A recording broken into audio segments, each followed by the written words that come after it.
Hey guys, it's Vic Merkel with Team Relinquish. I'm with... My name is Jacob Elson. I got second place at the Dragon Duels Nationals here in North America. Okay, so tell me what you were playing today. Today I was playing Mystic Mine Burn. Why did you choose to play Mystic Mind Burn for today's event? The meta right now revolves around spamming the board. Salad right now, the best deck arguably, puts a lot of monsters on the board, and if you time the metaverse or the demise just right, you can trap them where they can't do anything. Orcust puts monsters on the board. Thunder doesn't even main deck any spell or trap removal besides the Phoenix and the extra deck. Sky Striker I have a hard time with, but most of the time with the Dark Bribes I can negate their engage and completely stop their combos anyway. Alright, so what were your matchups today? 2 mirror matches to start out. My first one, I was up against a build that mained Time Lords. I burned him to death both times. Second one, he scooped both times because I activated Wave on the first game. The Wave got to 4 counters and he was at 7,000 and he just gave up. The second game I activated 2 on turn 1 and he just scooped. So just so you know, I apologize in advance for playing Mystic Mine. I know I'm a bad person, but you know. But what were your other matchups though? One Orcust. One Orcust? And I lost to Salad in the finals. Alright, so it was only how many rounds? 4 today, 7 yesterday. Okay, that's cool. The 7 that I won against, I'm not going to go into detail about them, but let's just say all meta. Got it. Alright, so you want to get on with the deck profile? So, of course, your core engine, the one thing that's consistent among all things, 3 Mystic Mine. You never don't want to see this card. Every time of the day, you want this card on your field. Hand. This card is not on your field or in your hand. You are either winning by a lot or you are done for. This card is single-handedly the best floodgate in the game, and it's a continuous threatening roar. Now, the main problem with burn decks throughout the ages has been, okay, I'm going to normal summon Time Lord to protect myself, or, oh, I got NAWCQ and threatening roar. But in the grind game, that didn't work out very well because a lot of the meta decks now were running negates, and people were only setting 1 at a time. So you get your threatening roar negated, they can just OTK you. You get your Time Lord's activation or summon negated, oh, they OTK you. That hurts. Mine, though, it stops so many of the meta decks.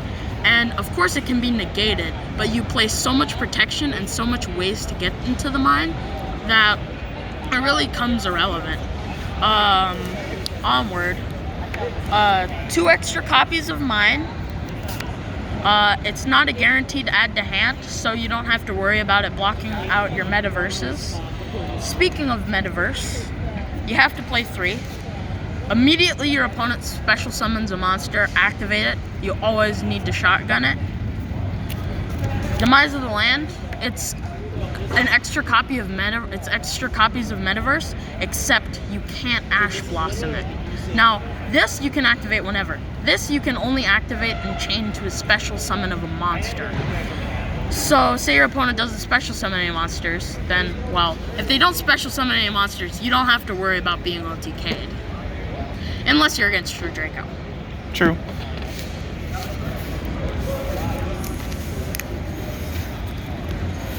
Next up, 3 Lilith, Lady of Lament. This is your only monster in the deck. The only monsters you will ever have on your board unless your opponent Blackguardens you or Geometrias you. In the first mirror match, this card won me the game. I heavy storm dustered his mine, and with Lilith, with her 1,000 attack points since I normal summoned her, I just chipped away at his health. This is a quick effect, and it's any normal trap. Anything. I'm talking Trap Trick, Just Desserts, Secret Barrel. This card is insane. You have 3 in your deck. This card instantly sets 1 to your field. Now, what makes this card broken is it's a quick effect. Now, the thing about being a quick effect that tributes itself means that it's immune to impermanence and effect veiler. And since it's not an add to hand, you can't Ash Blossom it either. This card is immune to hand traps. Yeah, pretty much. And since it's immune to hand traps, except called by the grave, that really helps because say if your opponent can't stop you from getting the metaverse, then they are probably in for a bad time with mine.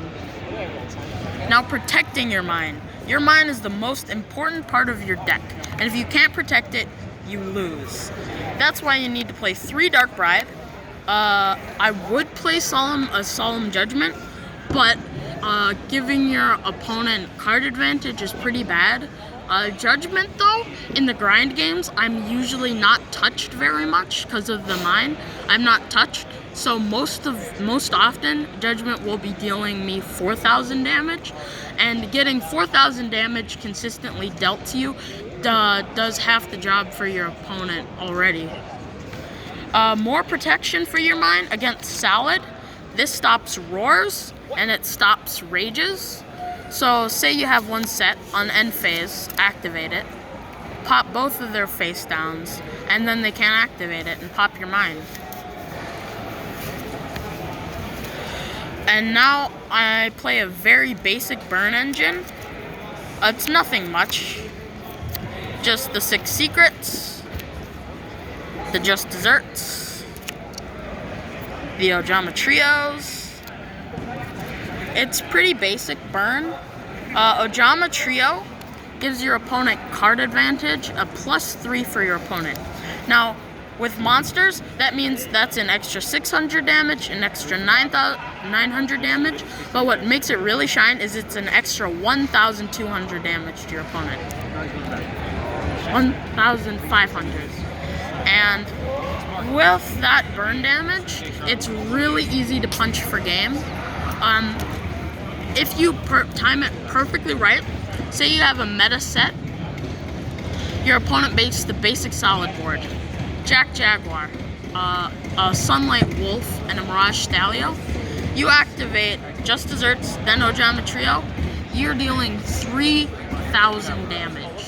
Now, off of Lilith and Trap Trick, you could be dealing 3,000 damage consistently. That can make the burn engine in this deck absolutely explosive. And this deck really goes into the grind game a lot, but most of all, if you can kill your opponent in 3 or less turns, you're in a pretty good position. Now draws.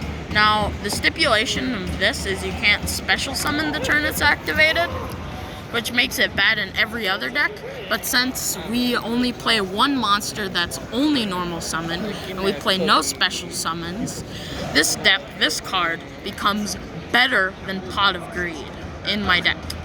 Your hand is empty. It's in the grind game. You need some cards in your hand to burn. You just flip this, and it's a +3 in card advantage, allowing you to kill your opponent very easily. More draws, Extravagance, yeah, you don't use the extra deck at all. Play some link monsters to link away tokens in the mirror match. Duality, you never special summon, so it's always just a free excavation. Then you have to play 3 Wave Motion Cannon. A lot of the time this card will be the thing that you help burn for game with. This thing can deal 7,000 damage in 7 turns, and mind protecting it with bribes, and Phoenix won't be able to pop it. That's what old Chainburn used to struggle from. If they'd activate this, then they'd just go into Phoenix and pop it. Now, this card becomes godly in mine, because then they can't go into Phoenix and just pop it immediately you activate it. This card is absolutely insane. It's broken. This card is by far the best card in this deck, besides mine. This card boosts this deck's consistency from a 50% to a 90%. You get to look at the top 3 cards of your opponent's deck and rearrange them in any order you want. Say your opponent has at the top of their deck 2 Twin Twisters and below that's a Gazelle, right? This card can put the Gazelle on top and make sure that they never get it. Now, I was up against a Danger Thunder Dragon player. They sided in 3 Twin Twisters. I Dark Bribed 1, activated this, and for 4 turns, I just kept recycling his 2 Twin Twisters to the bottom. He just scooped because he knew he couldn't win. Trap Trick, it's pretty good sometimes. You probably want to activate it on your turn. Say you have it set, you want to wait until your turn to activate it, unless you don't have a Metaverse or a Demise of the Land set. If you don't, then you want to shotgun this right into Metaverse, because then it becomes an extra copy of Metaverse. Now, the hard stipulation about this is you can only activate 1 trap for the rest of the turn. Say you have a Bribe set and it, now you activate your Metaverse, right? You have your mine. Now it's stuck there. You can't protect it with Dark Bribe anymore. But I think just that extra consistency makes it all worth it. Last 3 cards in my deck are pretty spicy, evenly matched. Now this deck never uses the battle phase. Maybe every once in a while you might use Lilith to attack something. You don't use it very often at all. And so evenly matched, you can just activate it right out of your hand if you control no cards. Against Danger Thunder Dragon, cards like Hot Red Dragon Archfiend, where they're preparing to like negate your Metaverse, negate your terraforming, something like that, you activate this, they're forced to negate it, or they just keep their Hot Red, but then they have 1 card on their board. And having that tool in your deck to just out problematic boards going second makes main decking it worth it. So that's the deck that I played today at Nationals. Yeah. What about your side deck? My side deck. Oh, well, I played 7 cards in my side deck.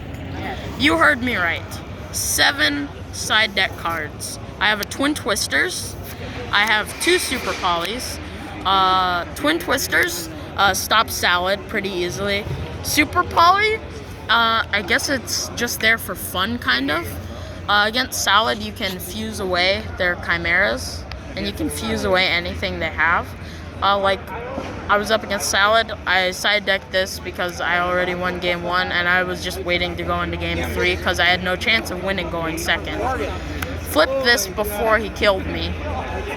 Fused it away. I ended up winning that game actually by attacking him with a Chimera from my own extra deck. My extra deck's basically just Super Poly targets. System downs. Orcust going second. This becomes evenly matched on steroids. During your main phase 1, they're forced to negate it. You activate this, and this resolves game. 100% of the time against Orcust. They cannot recover. I play Summon Limit and Rivalry of the Warlords. Rivalry is just because whatever, and Summon Limit is just because. Why not? Yeah. So that's my side deck. My extra deck is nothing special. Just Super Poly targets. I mean, nothing else. And just banishes. It's really nothing.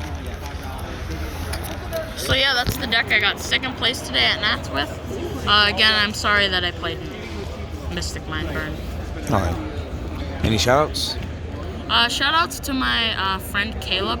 He hooked me up with this deck, and he's gonna hook me up with my Sky Strikers for Worlds. Nice. He's my sponsor. Nice. And my friend. Alright.